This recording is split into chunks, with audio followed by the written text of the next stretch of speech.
Episode of the Everblack Podcast is brought to you by Death Wish Hot Rods and Customs. Check out their Instagram for all their new t-shirts, caps, beanies, cups, and the all-new Atomic Death lineup.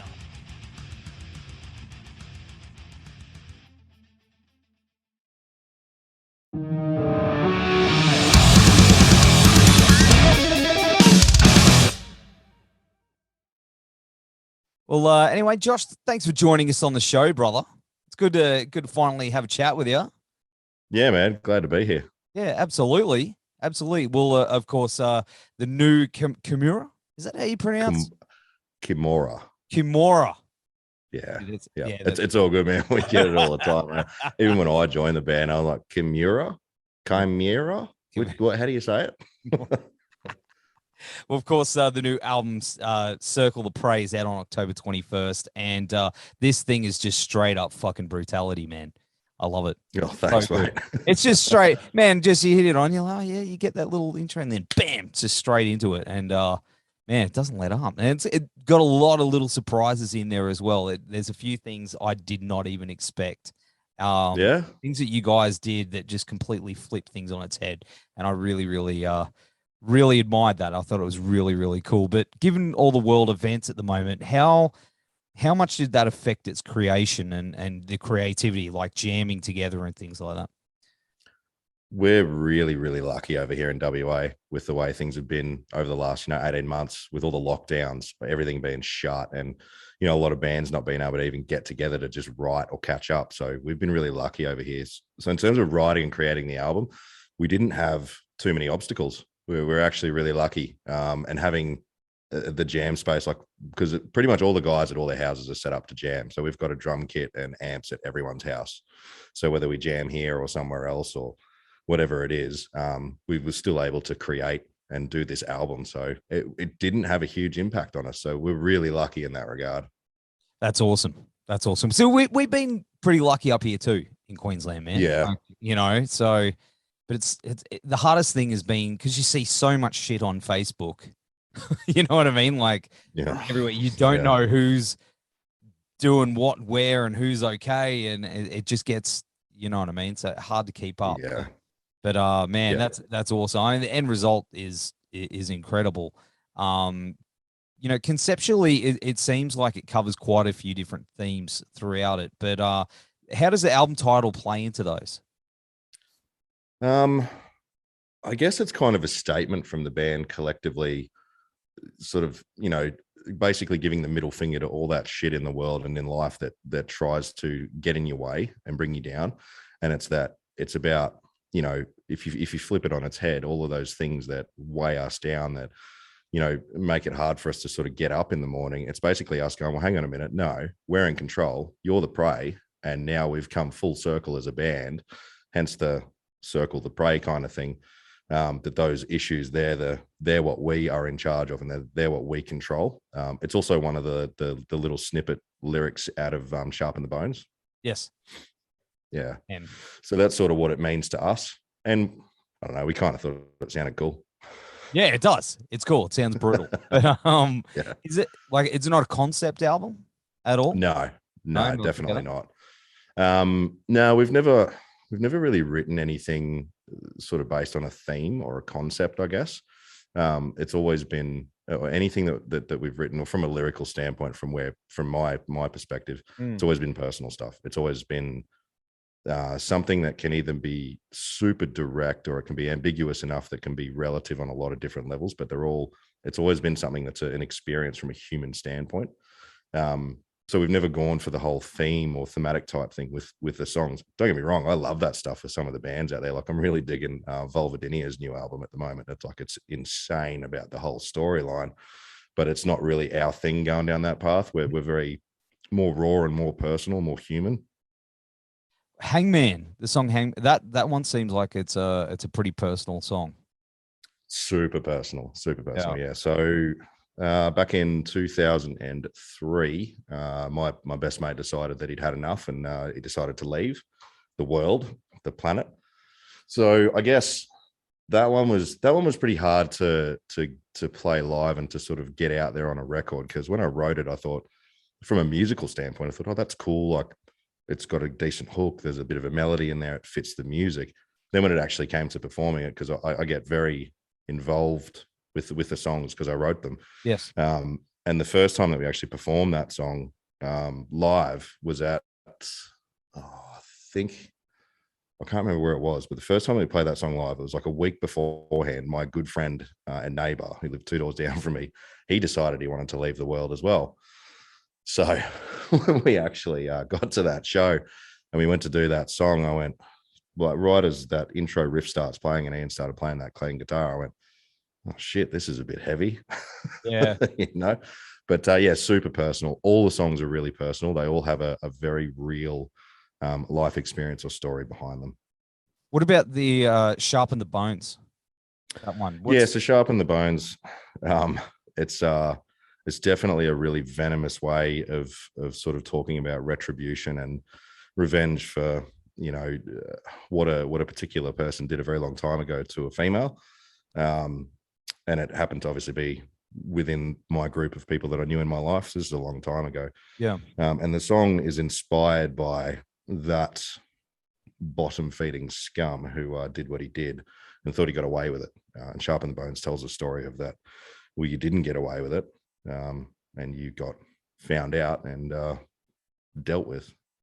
Mate, there's I listening to it, like lyrically, there's a lot going on. There's a lot of power behind it, and it's very raw. And that's the thing I picked up. You've put a fuck ton into it, and just I've spun it a few times, man. And like I'm hearing there was lines popping out, and I was like really wondering how, because I mean, I'm a vocalist as well. I know you can write from, characters, and then hide the truth. But there was definitely things throughout this album that I was like, man, he's putting it all in there. he's putting it out. Yeah, and I guess because the way that we sort of did the album, I mean, I wrote all the lyrics for all these songs way before we even did the music. So I wrote them probably 12 months prior to even recording the first concept or idea of it. And they were all just things that, I don't know, I kind of felt like I got in a little bit of a role, and I was writing really constantly, and I sort of picked these songs out of, 20, 30 odd lots of lyrics that I kind of wrote and stories and that. And I sort of thought, yeah, these are all pretty personal, pretty raw, and there's detail in some of it. And yes, I talked to the guys about it, and I said, look, because often you find that with some bands or some of the musos, they know that there's lyrics there, they read them, but they don't listen to them that much. And I just said to the guys, look, can you do me a favor? Can you make sure that you're actually okay with some of this stuff? Just because it was a new direction for us as Kimura, just being so personal and, writing from somewhere that's so raw. And they did, and they just said, yeah, we're fine with it. Are you fine with it? And I just went, nah, fuck it. Why not? Might as well put it out there. And that's the thing. It's, it is difficult to do. So, did you find that it was quite emotionally taxing for you to record those songs? Some of the parts of the songs that I did, so like Hangman was an interesting one in the studio, because whenever I've gone into record, whether it's pre-production or, a live situation, but especially in the studio side of things, because you always want to capture your best take, for an album, for recording. So my train of thought's always been, as a vocalist, put yourself in the moment of that particular story, so that you feel it, so that you can, channel that emotion or that aggression or that rage, so that you can really be a part of what you've written. So Hangman in the studio was pretty taxing to get through some of the parts, especially the bridge before the chorus. Yes. Because I really did put myself back in that time. Another one was probably Company We Keep. It doesn't sound like it on the album, but when you listen to that, it's fast. It's, very aggressive. But that was a really hard one to get out to, because that was a really challenging time in my life about 6-7 years ago. So yeah, some parts were pretty tough. And then others, I thought, you know what, this is actually really cathartic. This is nice to just get this shit out. Yeah. How's it feel now looking back? I mean, obviously, the world, I've heard it. The world hasn't heard it yet. But knowing that you've probably spun it a few times, how does that feel? Way too many times. Oh, I know, man. And you overanalyze every little bit. Yeah. Yeah. I know that one. But you know, how does that feel for you, man, knowing that, you know, you've gotten all this stuff out there? Super proud, really, really proud of it.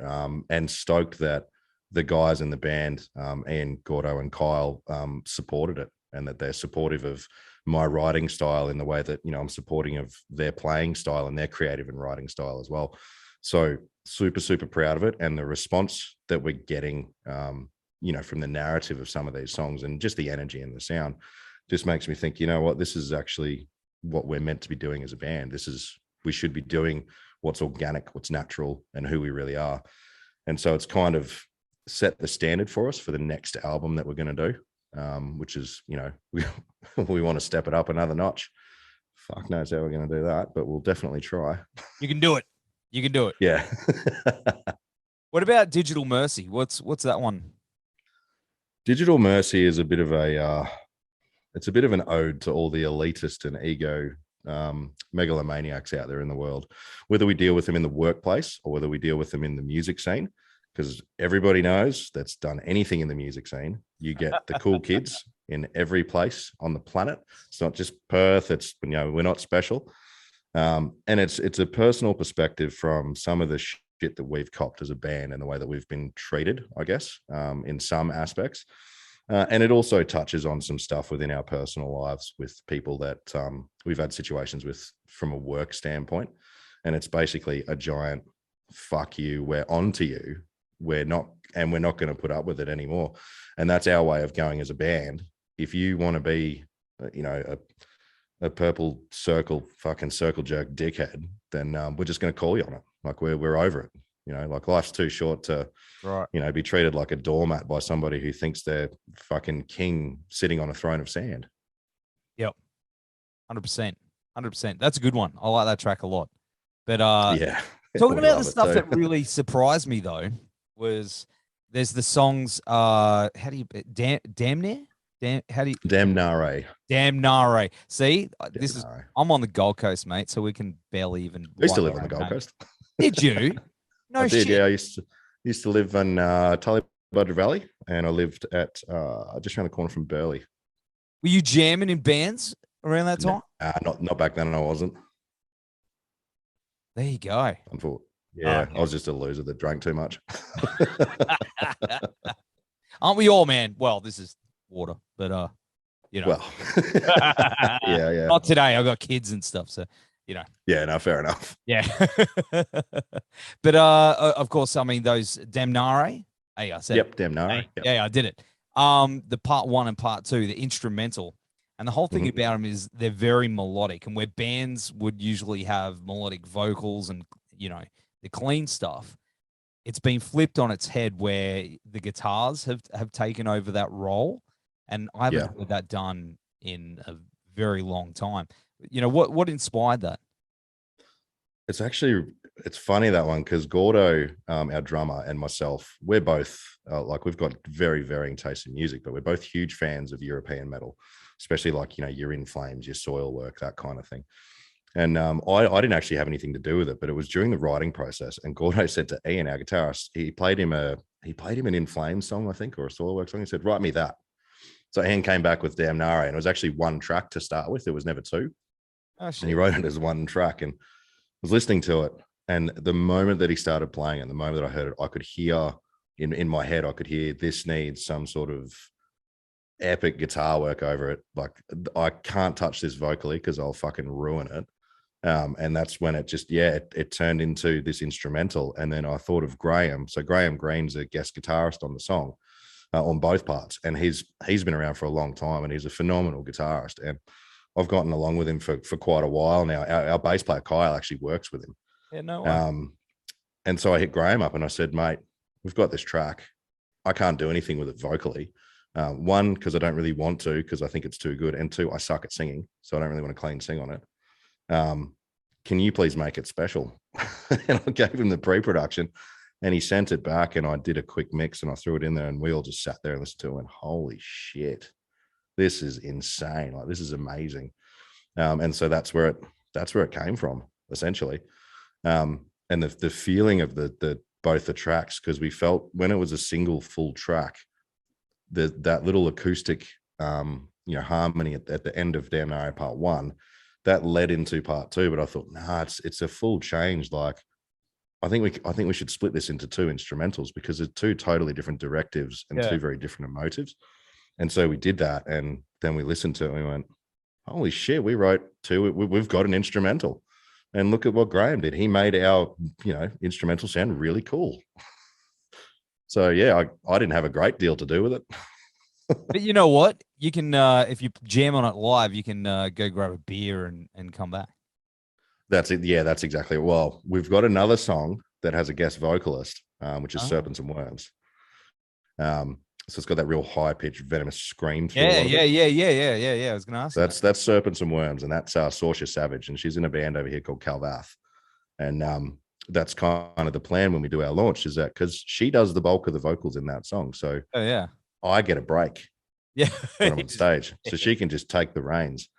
But man, when she came into the studio to do the vocals, because we were all there in the control room, and she started spitting the vocals, and we were all just, are you fucking hearing this? Jesus Christ. That's awesome. So we pretty much, we've decided if anything ever happens with me, Saoirse's going to take over vocal duties for Kimura. Or, hey man, it just sounds awesome together. I was wondering how. Yeah. But you know what? I'll have to get that name and check them out. Yeah, man. Yeah, definitely check them out. They're brutally heavy. Like, they're very different to us in terms of sound, but they're just, her vocals, man, are just next level. They're just, I wish I could do that. Man, it sounds awesome. But both together. Oh, cheers. Are they one of your, like, I guess, like, buddy bands over there? You know, the ones that you play all the time, your jam room bands, Not really, no. Like, we've done a couple of shows with them, and we've always gotten along with them. They're the nicest bunch of people. They're just really nice.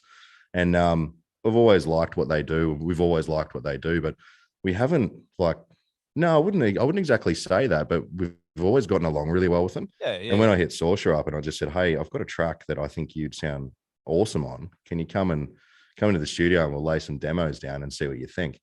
And because Saoirse's always been amazing. She's one of the nicest people on the scene. She's just one of the nicest people I've ever met. She's lovely.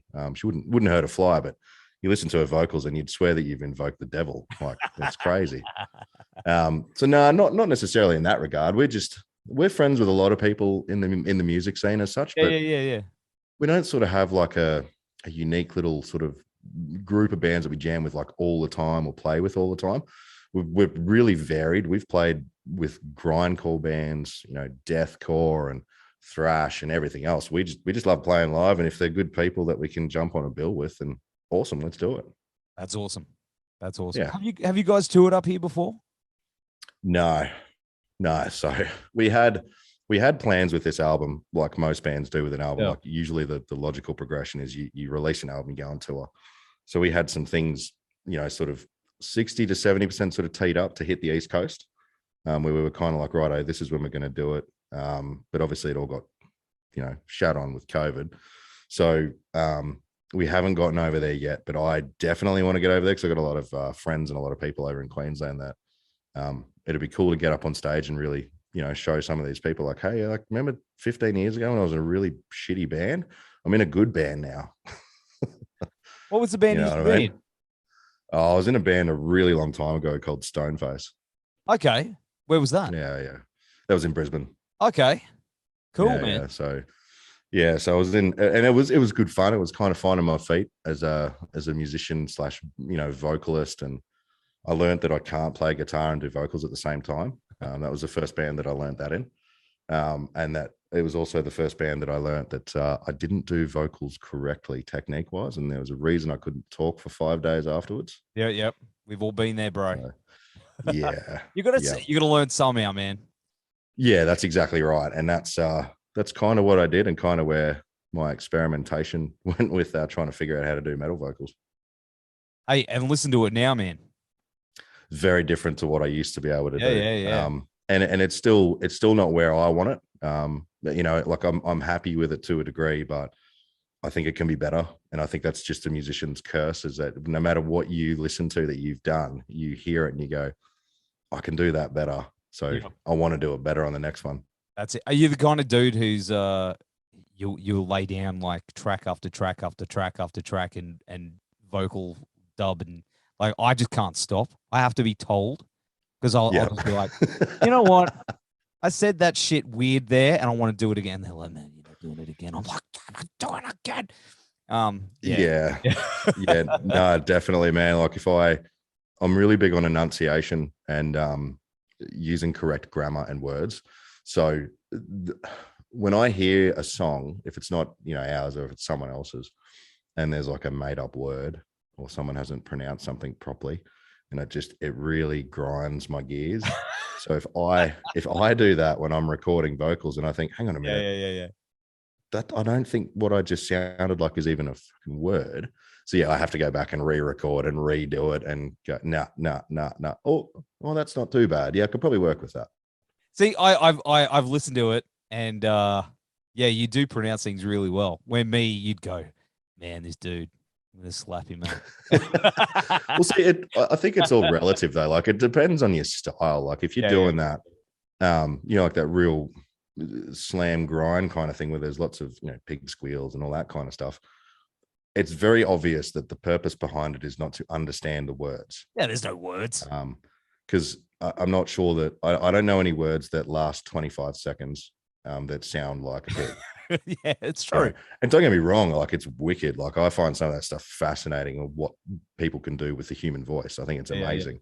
But I don't listen to that for the words kind of thing. Yeah. Right. So it's all in context. Like, I don't know. I guess if you listen to like a Randy Blythe kind of thing from Lamb of God, very, very good with his enunciation. So if he was to come out and do like some word that didn't exist or pronounce something wrong, I can guarantee it. Just about anyone that knows Lamb of God or listens to metal is just going to go, what'd you just say? I'm pretty sure that's not a word, mate. Like you can't. What do you do that again? Yeah. The misheard lyric. Yeah, you gotta have that. You gotta have some. You gotta have a little bit. Yeah. Oh yeah, I take the piss out of mine all the time when I listen to some of them now, and I think, hang on, that sounds like this, and so then I actually do that in the jam room. I start saying what I think it sounds like, and usually messes the other guys up trying to play because they start listening to the words and they know something's wrong and they really pay attention. Yeah, or I put on an English accent or something, and it's got to do something to change it up in there. Otherwise, you can't be too serious. That's it. You got to have fun with it, man. That's what it's all about. Hey, you got to absolutely have fun with it. Well, man, I hope we can definitely see you up here. I mean, that's the whole thing about you guys. You remind me of some good friends of mine. Have you heard of a band called Azrael from up here? Yeah, I have actually. I have. I think you guys would really, a bill with you guys together would be really fucking cool. Yeah, right. Yeah, okay. It's sort of got the same sort of vibe. You know what I mean? And I shout out to Azrael. You're out there, boys. Yeah, cool. They're out there. They're not watching me now, but I'm just pointing at random things. But yeah, I don't know, man. I just really like to see. I'll definitely suss that one out because we are looking to next year where we've started the early stages of looking at potentially putting a plan in place. Obviously, given what's going to happen with the borders and restrictions and vaccinations and everything in between, but to get over there to do Brisbane, Melbourne, Sydney, Canberra, Adelaide, all the rest of it. Because, we sort of figured that international is going to be pretty hard for a little while. Not getting over there, most likely, but it's actually getting back that we've got the concerns with. So we sort of think, well, if we can do our own backyard, which we probably should anyway, then that's a good start at the very least. That's it. And then you got to get this album out, man. You got to take it to the people and play it. I know it's difficult to see, man, but it's going to happen. I'm staying positive about it because, man, it's going to be fucking awesome. I can see you guys like hitting the towns, and we'll be there on the Gold Coast and Brizzy. Yeah, definitely. Well, when we get over there, man, I'll be hitting you up. Yeah, let's do it. Have some beers. Yeah, absolutely. Yeah. So, I mean, what else have you guys got planned apart from? Well, we've got a outside of the live side of things. So we've got our show, our launch show, which is on the 23rd of October at Linnet's Lounge in Northbridge, playing with Calvath, Harvest Trail, and all this filth. So we're really hoping that we pull a good crowd, and when people really get to hear the music and get to hear what we've done, because we're not the same Kimura that we were years ago. Because there's been some lineup changes. There's been some I guess kind of trying to find our spot, and we've found it, and this is where we are, and this is who we are. So we're really hoping that we get people to the show that maybe gave up on Kimura a long time ago. It's like, hey, come back. This is who we are. We're not that band back then that had 3 or 4 different lineup changes in 12 months type thing. It happens though. Absolutely, and it's not. You got to keep it rolling. Yeah, and it's not detrimental to any bands or any people if that's the case. But I think every time that you change a member in a band, you change the dynamic of the sound, because someone's either got to learn stuff or you've lost a part of the band that you've got to try and fill that gap. And so we've been really lucky that that our last lineup change was over a year ago now with our bass player Kyle, and he's just fit in like a fucking puzzle piece just perfectly. And he's picked up everything really well. Awesome dude, like cool bass player, happy to just go along and just get up there and smash it out. And so we've really hit that comfortable, good place now where we actually, everything just flows nicely. So I can stay here for now. Yeah, awesome, man. That's what you want. Well, dude, hey, it's been awesome hanging out with you on the show, man. Yeah, man, for sure. What are you having, a cold one? No, I'm having a cold one. Oh. Would it have made it better if I said warm? Yeah. Yeah, because I'm not having a cold one. I usually am. We're usually having a whack of Changi, but yeah, right. I've just got home from work, so yeah. Next time. We'll have to do it in purpose. Do it in person, yeah. Person. That's the word I was. See, it's been. It'll definitely be on purpose. Yes, on purpose, in person, on the Gold Coast, in Brisbane. But in the meantime, brother, Circle the Prey comes out on October 21st. You take care, bro, and keep fucking slamming it, man. Thanks, man. Thank you. We will, and we'll definitely get over there and catch up with you.